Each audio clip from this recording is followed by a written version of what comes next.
Buenos días, buenas tardes, buenas noches. Soy el psicoterapeuta Enrique Pérez y en esta oportunidad les voy a hablar sobre el miedo al cambio. ¿Qué es el miedo al cambio? El miedo al cambio es esa condición que se presenta cuando uno muestra algún grado importante de resistencia a hacer las cosas de manera diferente a las que ya estaba haciendo.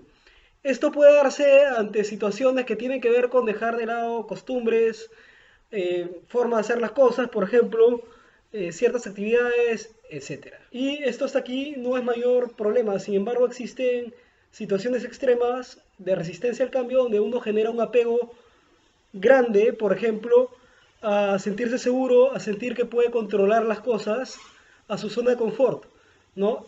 Aquí es cuando ya todo se vuelve, en cierto modo, problemático.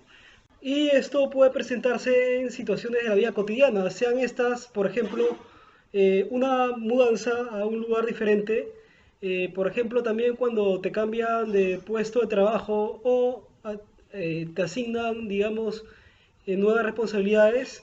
También, por ejemplo, cuando tienes que empezar a hacer cosas por ti mismo que antes no hacías.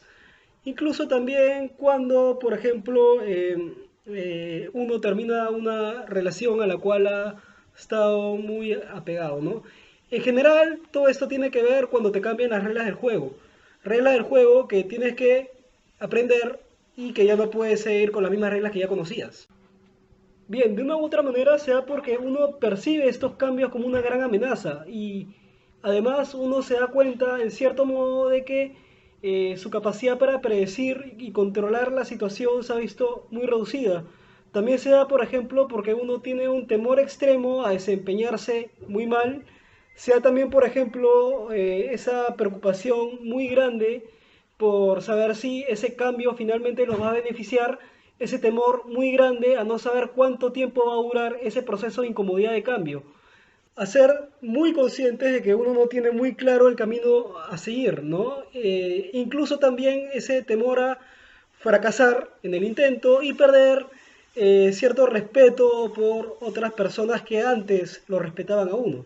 Y una de las razones por las cuales el aceptar el cambio genera tanta resistencia en mucha gente es debido a que en el proceso se producen diferentes emociones que a uno no le gustan. Muchas de ellas son la ansiedad, la frustración, la incertidumbre, la inseguridad, la confusión, etcétera, ¿no? Y muchas de ellas incluso se llegan a presentar en simultáneo, lo que al final se traduce en un montón de estrategias ineficientes, tales como pueden ser la negación, la evitación, la procrastinación, la distracción, el engañarse y mentirse a uno mismo, etcétera.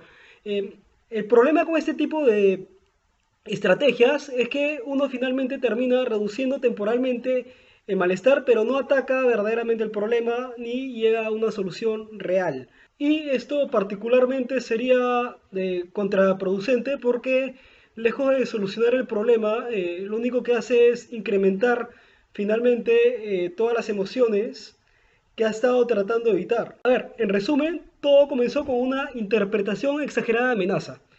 Continuó con haber experimentado emociones como la incertidumbre, el miedo, la confusión, etc.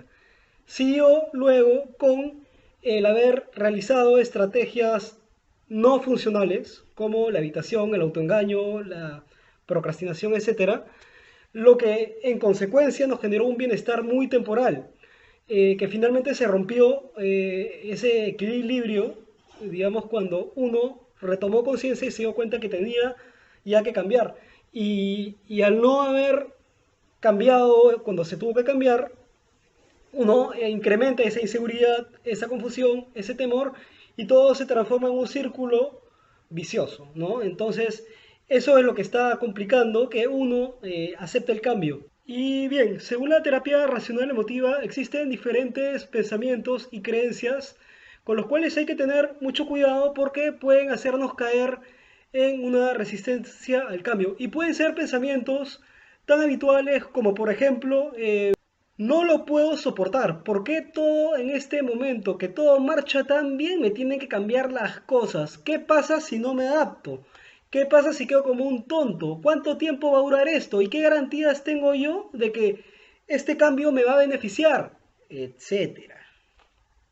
De hecho, si tienes mucha facilidad para engancharte en este tipo de pensamientos, es que cierras una creencia irracional que puede ser algo así como, por nada del mundo debo experimentar complicaciones ni incomodidad alguna en la vida, y si eso ocurriese sería terrible.